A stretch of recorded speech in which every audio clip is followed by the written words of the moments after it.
Hey everyone! Thank you so much for joining me for a live demonstration on how to use these hair forks that will be available tomorrow. Now for the demonstration, I'm going to be using one of the hair forks that's actually going to be available tomorrow, this one. It has moonstone, lepidolite, and amethyst set in silver.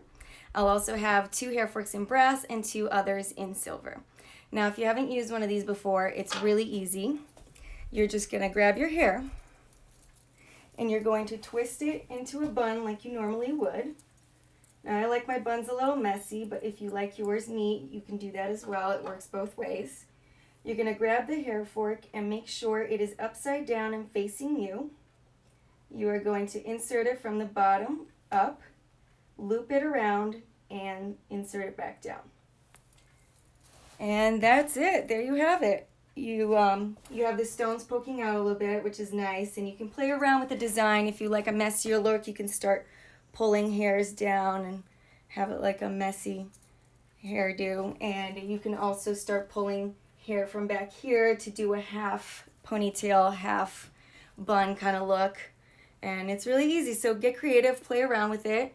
What's really nice about this design, I did a lot of trial and error before picking this particular design, and the reason I like it, sorry, my hands are shaking, a lot of caffeine today. The reason I like this design is because it bows out at the end, and this allows your hair to sit in the bun really securely, and it doesn't fall out of the hair fork.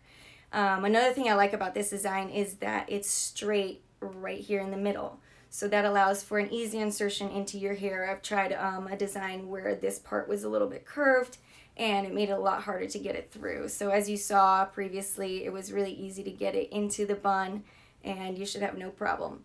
So these will be available tomorrow, Saturday at noon Pacific time on my website. But if you're a newsletter subscriber, you will get first dibs 3 hours ahead of the public sale.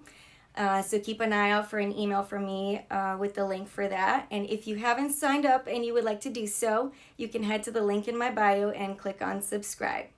Thanks everyone, and have a great weekend.